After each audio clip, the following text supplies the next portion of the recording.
이 각도로 보면 이게 왜 엄청난 슈팅이었는지가 더 잘 보이는데요. 라야 골키퍼가 완전 역동작에 걸려가지고 거의 뭐 골을 먹을 뻔했잖아요. 그러니까 쇄도하는 파리 선수한테 걸릴 수도 있는 슈팅이었고 이 잡기는 불가능하니까. 그러니까 이강인 선수 정말 대단합니다. 정지된 볼도 아닌데. 재밌는 게 이날 이강인 선수가 제로톱이잖아요. 어쨌든 스트라이커 위치에서 선발 출전을 했는데 이 경기에서 양팀 누구도 키패스를 한 개 넘게 한 선수가 없습니다. 오로지 이강인 선수만 혼자서 무려 5개를 했어요.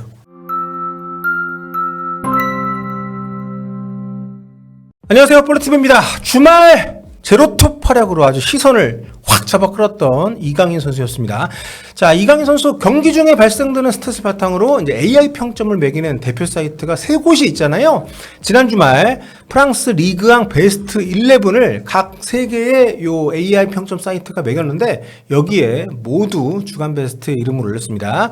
후스코드에서는 평점 9.0점, 소파스코어 8.9점, 포트모 8.8점, 팀 동료 하키미 바르콜라하고 같이 3명이 모두 주간 베스트 11에 들어갔습니다. 그런 기대감이 있었기 때문에 이번 주중에 있는 챔피언스리그 훨씬 더 우리가 많이 좀 주목을 했는데요. 오늘 새벽 아스날과의 챔피언스리그 런던 원정이었습니다. 이 경기 선발 출전을 했는데 쉽지 않았습니다. 일단 루이스 에니케 감독이 런던 원정을 앞두고 덴벨레 선수를 좀 충돌이 있었다는 보도가 나왔죠. 안 데려갔어요. 굉장히 중요한 경기가 아닌가 싶은데 아무튼 뭐 둘 간의 불화가 있었다고 하는데 이런 결정을 내리는 게 참 어떤 대단한 감독이라는 생각이 들면서 이 팀이 어디로 가는 것인가라는 걱정도 좀 들고 덴벨레를 뺀다는 게 지금 이 팀에서는 어쨌든 덴벨레가 에이스잖아요. 좀 둘 간의 그런 어떤 좀 간극이 빨리 좁혀지고 잘 좀 해결이 됐으면 좋겠는데 아무튼 국내 팬들은 요 뉴스가 딱 들리면서 이강인 나오겠는데 선발로? 이런 생각들을 다 하셨을 겁니다. 이강인 선수가 좀 워낙 폼이 좋은데다가 덴벨레까지 빠지니까 뭐 선발 출전을 안 하는 게 오히려 이상한 선수 구성이잖아요. 그래서 실제로 그 일이 벌어졌습니다. 이강인 선수 다시 한번 제로톱 자리에서 아스날 원정 경기에 선발 출전을 했습니다. 왼쪽에 바르콜라, 오른쪽에 데지레 두에 선수가 나왔고요. 뒤에는 이제 네베스, 비티냐, 에메리가 받쳐주는 이런 포메이션으로 나왔습니다. 그러니까 뭐 상대가 예측 가능한 조합 그리고 포메이션 이렇게 봐도 되는 그런 구성인데 뭐 결과가 상당히 안 좋았어요. 스코어는 0대2로 뭐 2골차 런던 원정이기도 하니까 뭐 이 정도면 나쁘지 않지 않나 싶은 생각이 들 수도 있는데 내용적으로 진짜 완전히 묶인 경기였습니다.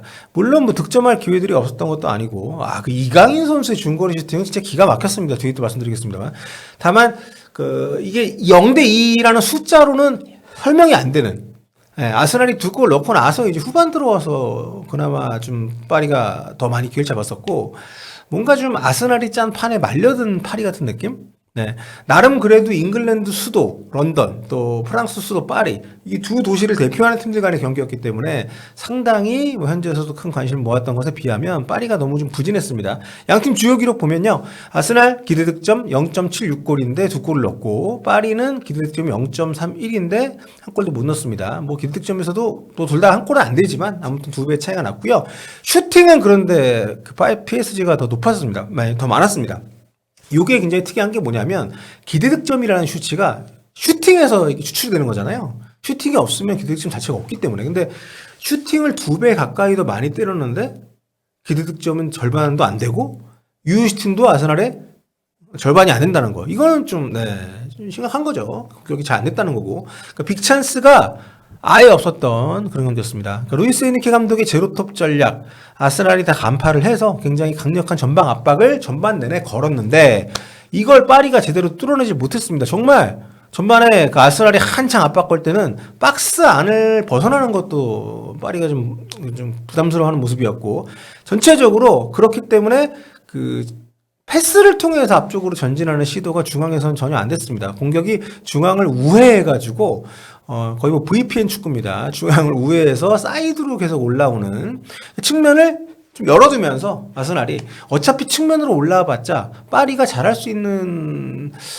그런 그림이 그려지기가 쉽지 않아요. 왜냐하면 이날 전방에 톱 자리에 나온 게 뭐 제로톱이지만 이강인 선수 아닙니까? 이강인 선수를 전방에 세워놓고 있는 파리의 제로톱 공격진. 다른 선수들이 뭐 스위칭을 해가지고 들어온다 하더라도 사이드에서 공중을 노릴 수 있는 그런 기회가 제한되어 있는 파리의 구성이기 때문에 그렇다면 측면을 돌파했을 때 할 수 있는 선택지가 더 제한이 되잖아요.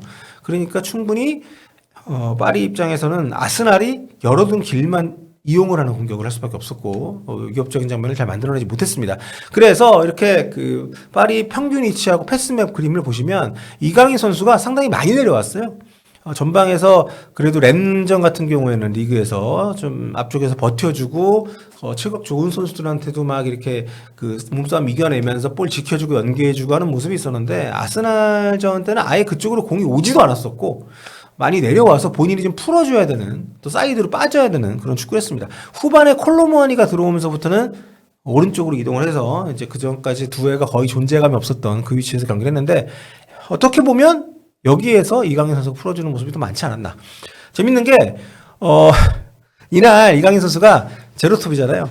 어쨌든 스트라이커 위치에서 선발 출전을 했는데 양팀 통틀어서 키패스 횟수가 압도적으로 많습니다. 이 경기에서 양팀 누구도 키패스를 한 개 넘게 한 선수가 없습니다. 오로지 이강인 선수만 혼자서 무려 5개를 했어요.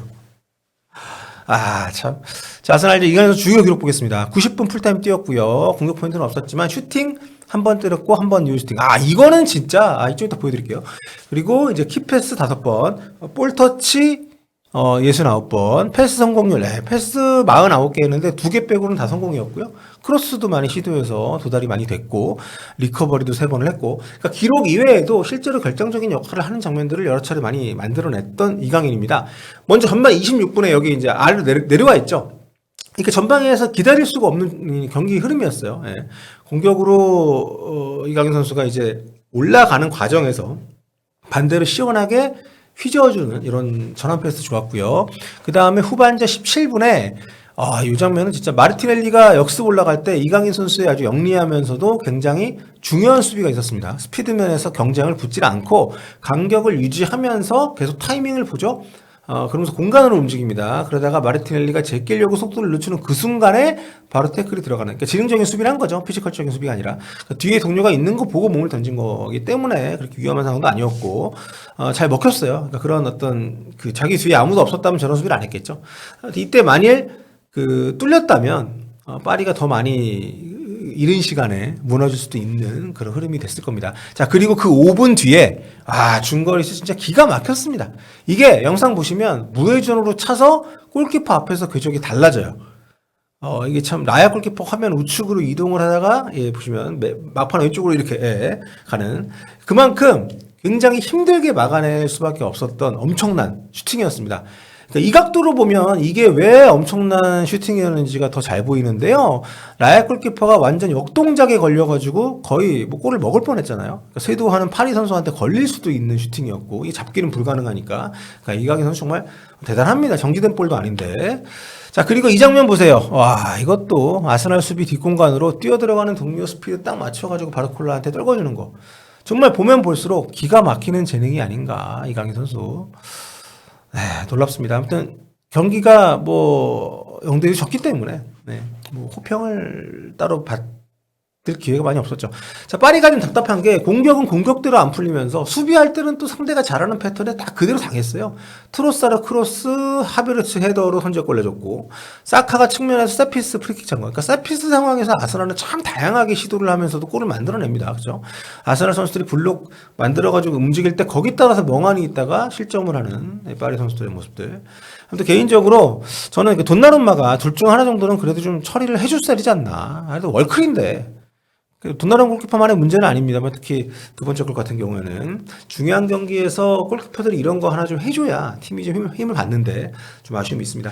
자, 현지 주요 매체들 평점 한번 보겠습니다. 오늘 레키프, 또 스코어카, 파리쟁 이렇게 꼽아봤는데요. 최고 평점은 하키미, 최저 평점은 두에 이렇게 받았고, 비티냐도 평이 안 좋고요. 근데 이 스코카는 평가가 좀 이상해요. 여기 돈나룸마, 하키미, 누누 멘데스한테 7점씩을 줬는데. 자, 아무튼 레키프는 이강인 선수에게 그래도 공격진 중에서 최고 평점을 줬습니다. 최고라기에는 4점이긴 합니다만. 자, 매체별로 평가 간단히 살펴보고 마무리할게요. 레키포 평점입니다. 돈나룸마에게 3점. 파리는 챔피언스 리그에서 이렇게 많은 실수를 저지르는 골키퍼를 데리고 그렇게 높은 꿈을 꿀 수 있냐? 예. 첫 실점 장면에서 전진하지 않은 죄. 두 번째 실점 장면에서는 책임이 덜하긴 하지만 역시나 수동적이었던 죄. 자, 하키미에게 4점. 리그왕에서처럼 자유를 누리지 못했다. 올 시즌 꾸준히 팀 공격의 해결사 역할을 해주고 있지만 이 시합에서는 꽤 많은 시간 오른쪽 측면에만 머물러 있었다.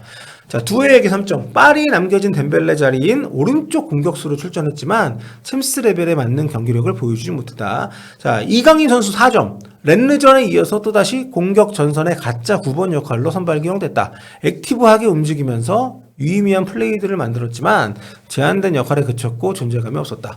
코너킥으로 네베스가 골대를 때린 슈팅을 이끌었고 중거리 슈팅으로 라야 골키퍼를 시험했다. 바르콜라에게 내준 패스도 좋았다. 후반에 오른쪽 윙어로 이동했지만 성과는 없었다. 그리고 이제 엔리케 감독에게 3점. 두에를 오른쪽 공격수로 기용하는 초강수를 뒀지만 패착이었다. 부상에서 막 복귀한 비티냐를 선발로 낸 것 역시 마찬가지다. 선수 기용 면에 일단 많이 좀 지적을 했네요. 자, 스코카 여기 평점 좀 이상하긴 하지만 보겠습니다. 이강인 선수에게 5점 줬고요. 박스 안에서 파리에게 필요한 존재감을 보여주지 못했고 너무 깊게 내려가서 뛰었다. 왼쪽이 얘네 이상해. 이강인 오른쪽 윙어로 뛰었는데 왼쪽 윙어로 뛰었다고 썼더라고요. 왼쪽 윙어로 이동한 뒤에 조금 더 나아졌지만 여전히 부족했다. 돈나루마 7점. 선제골 실점 장면에서 하베르츠에게 쉽게 무너졌다. 두 번째 실점에도 책임이 있다는 의문도 있지만 시야가 너무 많은 선수들에게 가려져 있었다는 걸 감안해야 된다. 후반전 마르티넬리 슈팅을 잘 막아냈다. 하키미 7점. 파리에서 가장 공격적으로 뛰어난 선수였다. 스피드로 몇 차례 칼라피오리를 무너뜨렸다. 무너뜨리기만 하지 않았나? 네. 그리고 여러분 제 목소리가 좀 맛이 가는데 환절기 감기 조심하십시오. 감기가 심하게 해가지고 지금. 네. 아무튼 자, 순위표 보겠습니다. 챔피언스리그 아직 2경기밖에 안 했기 때문에 파리가 1승 1패 36개 팀 가운데 18위입니다.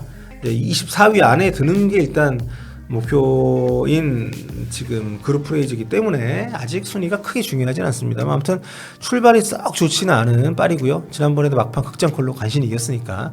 자, 아무튼 이강인 선수 팀 성적이 안 좋았기 때문에 평을 제대로 받지 못했지만 여전히 좋은 폼을 이어가고 있습니다. 이번 주말 경기 또 이어지는 대표팀 A매치 월드컵 출전에서 계속 기대하도록 하겠습니다.